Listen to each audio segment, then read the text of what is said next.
बिस्मिल्लाहिर्रहमानिर्रहीम। अस्सलाम वालेकुम नाज़रीन, आप यूट्यूब चैनल देख रहे हैं। मैं इमरान ख़ान। मैंने गुज़िश्ता वीलॉग में आपको एक बात कही थी कि लोग भी मनसूबा बनाते हैं और अल्लाह रब्बुल इज़्ज़त का भी मनसूबा होता है, और अल्लाह के मनसूबे के आगे किसी की कुछ नहीं चलती। वही मालिक कायनात है, सारी ताकत उसके पास है। आप ना किसी को ज़लील कर सकते हैं, ना किसी को शिकस्त दे सकते हैं, ना आप किसी को गरीब कर सकते हैं, ना किसी से उसका मुकाम छीन सकते हैं। अल्लाह रब्बुल इज़्ज़त ना चाहे तो कुछ भी कोई किसी का नहीं कर सकता।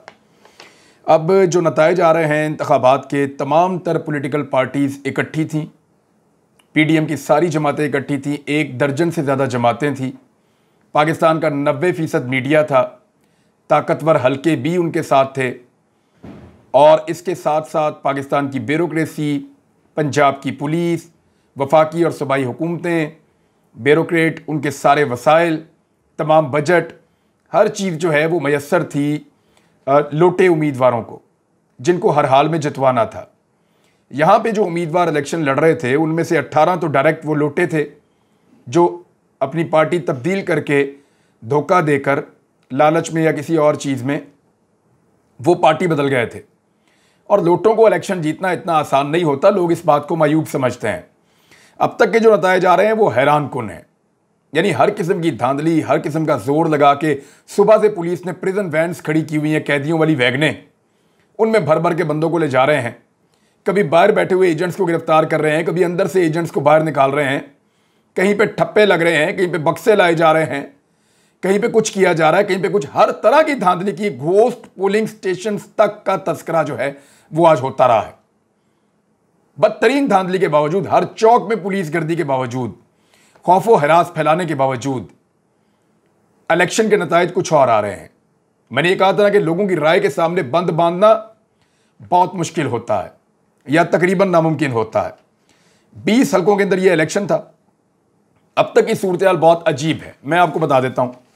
शेखुपुरा सिर्फ ऐलान होना बाकी है, पाकिस्तान तहरीक इंसाफ अब तक जीत चुकी है। फैसलाबाद भी जीत लिया है, रावलपिंडी भी जीत लिया है।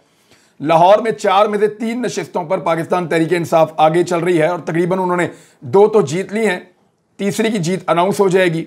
और जो चौथी नशिस्त है वहां पे इतना जुल्म किया गया है कि अगर वहां पे खुला छोड़ा जाता लोगों को, यानी वो शराफत अभी तक अंदर है जो 4 से 5 हज़ार वोट कास्ट कर सकता था, और बहुत सारे लोग अंदर हैं, खूब भागे हुए हैं। तो जितना जुल्म पीपी 168 में हुआ है वहां तो दोबारा इलेक्शन होना चाहिए। और पीपी 168 के अलावा लाहौर की बाकी तीनों सीटें नून लीग हार गई है, शेर को वोट नहीं पड़ा। यानी नून लीग ने अपना बेड़ा गर्क करवा लिया एक जिद के चक्कर में।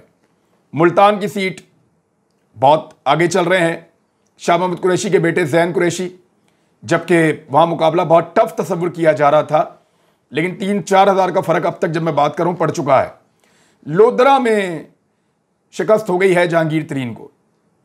यानी जहांगीर तरीन साहब का अपना वो इलाका है, वहां वो बड़े मकबूल हैं, बहुत ताकतवर हैं, लेकिन वहां उनको वोट नहीं पड़ रहा। जंग की दोनों सीटों के ऊपर पाकिस्तान तहरीक इंसाफ आगे चल रही है। मुजफ्फरगढ़ की सीटों दोनों के ऊपर पाकिस्तान तहरीक इंसाफ जीत रही है। लिया में फर्क बहुत बड़ा पड़ गया, और सबसे ज्यादा जो फर्क डाला है वो डीजी खान में सैफुद्दीन खोसा ने डाला है। सरदार जुल्फिकार अली खान खोसा के ये साहबजादे हैं, और ये ज़ाती तौर पे मैं इनको जानता हूँ। ये जब भी इलेक्शन लड़े, किसी भी जमात से लड़े, आज़ाद लड़े, मैं इनकी बड़ी कदर करता हूँ सैफुद्दीन खोसा की। वो ये बहुत खुदातरस आदमी है। और मैं एक दिन डीजी खान गया था, वहाँ पे कुछ बच्चियों को अगवा करके, पंजाब के, सेंट्रल पंजाब से बच्चियों को अगवा करके गैंग्स जो हैं वो डेरा गाजी खान से परे जो कच्चे का इलाका उधर ले जाते थे। तो मैं जब इनके पास गया, मैंने इनको पूरी बात बताई, तो इन्होंने बड़ी मदद की थी और बड़ा जोर लगाया था और ज़ाती दिलचस्पी ली थी। तो मैंने अंदाज़ा किया था कि जितनी ये आदमी एफर्ट कर रहा है, और जिस तरह की इन्होंने मेरे साथ बातें की थी कि हमारे अपने घर पे भी बच्चियां हैं, और ये वो इस तरह इन्होंने दिल के ऊपर उन्होंने फील किया था और उन बच्चियों को बाजियाब करवाया था और उनके घरों में वापस भिजवाया था। ये सैफुद्दीन खोसा है, बड़ा खुदातरस आदमी है। मैं कभी तफसील में बताऊँगा वहाँ पर क्या हुआ था और मेरी इनके साथ क्या बातचीत हुई थी। तो सबसे बड़े मार्जिन से तो ये आगे चल रहे हैं। तो वहाँ अब आप उस्मान बुज़दार को, या खास तौर पे जो कंपेन की है जरताज गुल वजीर ने, वो आगे लेकर चले गए इनको।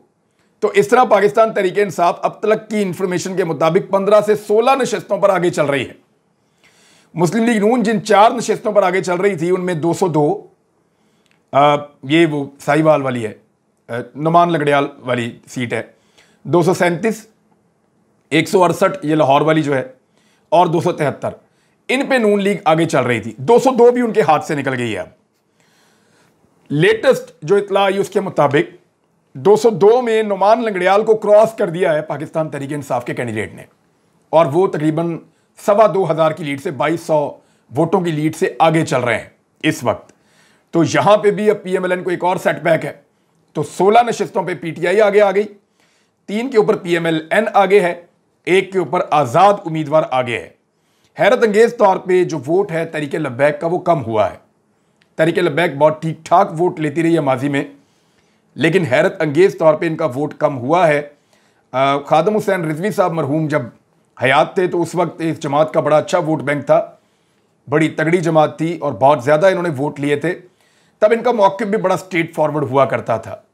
इन्होंने बहुत सारी ऐसी पॉलिटिकल गलतियां की हैं और सियासी जमातों की तरह रिएक्ट किया है कि लोगों को इनके अंदर और दूसरी सियासी जमातों में फ़र्क करना मुश्किल हो गया। तो फिर लोगों के लिए ये वो उस ऑप्शन की तरह नहीं रहे जैसे खादम हुसैन रिजवी साहब ने बनाया था। बहरहाल जो 228 है वहाँ पे आज़ाद उम्मीदवार आ गए, और मज़े की बात यह है कि जहाँ पे आज़ाद उम्मीदवार एक दो जगह पे आगे निकले कुछ देर के लिए और एक जगह पे अभी भी आगे हैं, वहाँ पाकिस्तान तहरीक इंसाफ दूसरे नंबर की जमात थी और पीएमएलएन जो है वो तीसरे नंबर की जमात थी और बहुत पीछे थी। लोधरा में अब आज़ाद उम्मीदवार को पीछे छोड़ दिया है और वहाँ पर भी पाकिस्तान तहरीक इंसाफ आगे निकल गई है।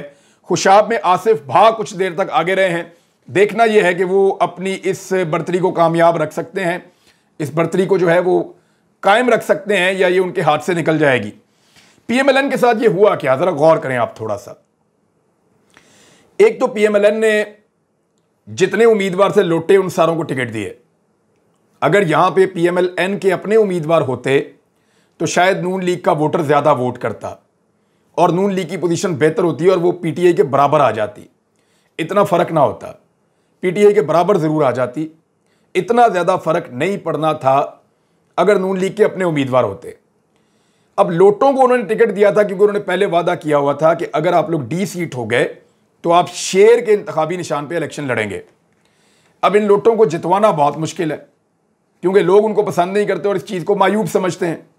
वो आदमी जो पिछले इलेक्शन में नून लीग के खिलाफ इलेक्शन लड़के जीता है, इस मरतबा वो नून लीग के टिकट पे आ गया, तो वो जो नून लीग का उम्मीदवार था वो कैसे उसको वोट डलने देगा।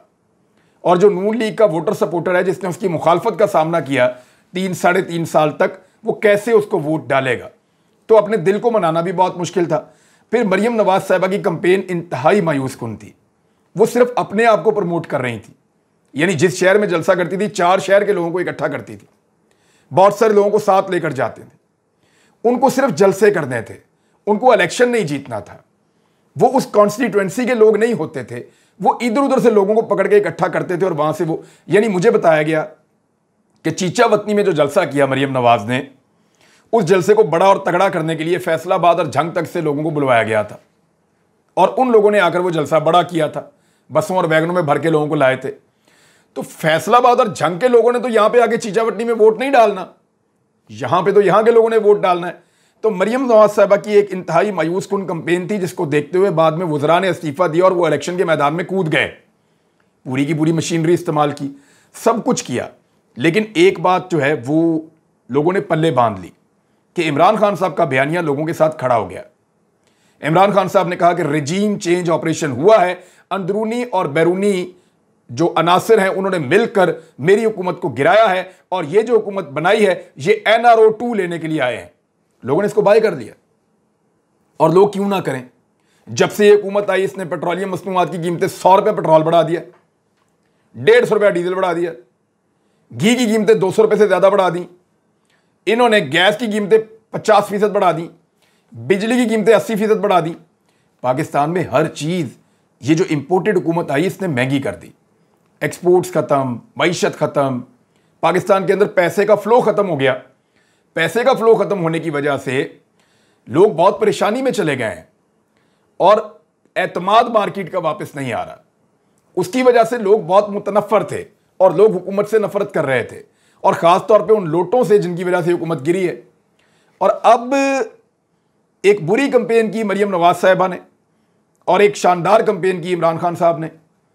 उन्होंने अपना नैरेटिव बहुत खुलकर सामने रखा कि एक्चुअली ये आज़ादी और खुद मुख्तारी की जंग है। लोगों ने उसको बाय कर लिया, उसको ओन कर लिया और उनको वोट डाल दिए। देखिए, सब लोग जानते हैं कि पाकिस्तान तहरीक इंसाफ अगर जीत के पंजाब में हुकूमत बनाएगी, अभी भी देखें इलेक्शन का रिजल्ट आ रहा है, किसी वक्त भी सिस्टम बैठ जाएगा, किसी वक्त भी कहीं से हुक्म आ जाएगा, किसी की जिद, किसी की अना अगर किसी वक्त भी आकर सामने खड़ी हो गई और एक झुरलू फेर दिया गया, तो मुमकिन है कि पाकिस्तान तहरीक इंसाफ से कुछ सीटें छीन ली जाएं। हो सकता है कि पाकिस्तान तहरीक इंसाफ को 15 से 10 या 11 पे करने की कोशिश की जाए, लेकिन उसके बावजूद पाकिस्तान तहरीक इंसाफ में से कुछ लोगों को इस्तीफे दिलवाने पड़ेंगे और परवेज़ इलाही कोशिश करेंगे कि नून लीग के कुछ लोग इस्तीफे दें। तो ये बहुत ज़्यादा गेम बाकी है और जो ताकतवर हल्के हैं वो अगर अपने आप को इस सारे मामले से बाहर रखते हैं तो परवेज़ इलाही की जीत को कोई नहीं रोक सकता। लेकिन अगर ताकतवर हल्के इन्वॉल्व रहते हैं, जिस खदशे का इजहार किया जा रहा है, बार बार इमरान खान साहब मिस्टर एक्स और मिस्टर वाई का जिक्र करते हैं, अगर ये मुतहर्रिक ही रहते हैं तो फिर हमजा शहबाज की हुकूमत को बचाने की कोशिश की जाएगी और उसके नतीजे में पंजाब के अंदर दोबारा अनारकी पैदा होगी, पाकिस्तान के अंदर अनारकी पैदा होगी। मैंने इतनी पुलिस वैन्स कभी लाहौर के अंदर नहीं देखी जितनी मैंने आज देखी है। हर चौक में जहां जहां पे इलेक्शन हो रहे हैं, हर चौक के अंदर पुलिस खड़ी है, डंडे लेकर, जत्थे बनाकर, हर बंदे को रोककर चेक कर रहे हैं, हर बंदे को परेशान कर रहे हैं, लोगों को हिरासा कर रहे हैं। जगह जगह पे प्रिजन वैन्स खड़ी की हुई है कि जहां पे कोई नारेबाजी हो, पकड़ा, बंदा अंदर डाला, लेकर चले गए। जो लोग वहां पे पाकिस्तान तहरीक इंसाफ के लिए पर्चियां बनाने वाले बाहर बैठे हुए थे, वोटर्स को गाइड करने वाले जो कैंप्स में बैठे हुए थे, उन तक को गिरफ्तार कर लिया गया, काउंसलर्स को गिरफ्तार किया गया, पॉलिटिकल लोगों को भगाया गया। खासतौर पर PP 168 में जहां जो है वो असद खोखर साहब इलेक्शन लड़ रहे हैं। अब नून लीग क्या बतौर सियासी जमात इतनी बुरी है? मेरा नहीं ख्याल इतनी बुरी है। ये लोटों को जितवाना वैसे ही नामुमकिन था, इनको ये जितवा नहीं पाते। अब देखना यह है कि मुकम्मल नतीजा आने तक क्या होता है। वैसे पाकिस्तान तहरीक इंसाफ को इस बात की शाबाश मिलनी चाहिए कि उनके लोग विजिलेंट रहे, सारा दिन धांधली के खिलाफ लड़ते रहे, सारा दिन धांधली के खिलाफ मुकाबला करते रहे और बाद में जो उनका पोलिंग स्टाफ है, जो उन्होंने एजेंट्स बनाए थे पोलिंग के, जिनको ट्रेंड किया था, वो वहां पे अपनी ड्यूटी देते रहे और उन्होंने फॉर्म 45 या सरकारी नतीजा लिए बगैर वहां से निकलने से इनकार कर दिया। अब जो गैर सरकारी नतीजे आ रहे हैं उनके मुताबिक पाकिस्तान तहरीक इंसाफ 15 से 16 नशिस्तों पर आगे चल रही है। यानी जियो न्यूज इस वक्त, जियो न्यूज की मैं आपको बात बता रहा हूं और किसी चैनल की नहीं कह रहा। यानी अगर ARY बोले या कोई और चैनल बोले तो लोग कहते हैं कि ये ऐसा है या वैसा है। जियो न्यूज इस वक्त जब मैं आपसे बात कर रहा हूं 16 नशिस्तों पर पाकिस्तान तहरीक इंसाफ को आगे दिखा रही है, 3 नशिस्तों पर PMLN को आगे दिखा रही है और 1 नशिस्त पर दूसरे उम्मीदवार को आगे दिखा रही है, जो ना पाकिस्तान तहरीक इंसाफ का है ना PMLN का है, वो एक आज़ाद उम्मीदवार है। तो ये जियो की रिपोर्टिंग है। इस रिपोर्टिंग के बाद, इस सारी सूरत हाल के बाद, अब आखिरी रिजल्ट आने तक लोगों को विजिलेंट रहना पड़ेगा, तवज्जो देनी पड़ेगी, ख्याल रखना पड़ेगा। सेलिब्रेट जरूर करें लेकिन अल्लाह ताला का शुक्र अदा करें कि एक स्याह रात थी और लेकिन छोटी थी। इन्होंने बड़ा जुल्म किया है। यानी मेरे साथ जो हालात किए हैं, मैं किसी दिन मैंने आपसे कहा था मैं आपको बताऊंगा। इन्होंने इस हद तक जबर किया है, इस हद तक जुल्म किया है, लेकिन इसके बावजूद हमने चीज़ें अल्लाह ताला पे छोड़ी हैं और कानून पे छोड़ी हैं, अदालतों पे छोड़ी हैं और अदालतों के अंदर इंशाल्लाह ना सिर्फ इंसाफ लेंगे बल्कि साबित करेंगे कि ये फाशिस्ट रजीम था, इन्होंने जुल्म किया, इन्होंने ज्यादती की और इनके हैंडलर्स ने हमेशा इनका साथ दिया। तो नाज़रीन, ये जो अब तक की खबरें हैं यहां पे मैं रोक लेता हूं, अब तक के लिए इतना ही। लेकिन जितने लोग बैठे हुए हैं रिजल्ट्स के ऊपर, वो अपनी आंखें खुली रखें जब तक कि आखिरी नतीजा नहीं आ जाता। 15 से 16 सीटें अगर पाकिस्तान तहरीक इंसाफ जीतती है तो फिर वजीर आला पंजाब परवेज़ इलाही होंगे, हमजा शहबाज नहीं होंगे। अब तक इतनी, अपना ख्याल रखिएगा, अपने इस चैनल का भी। अल्लाह हाफ़िज़।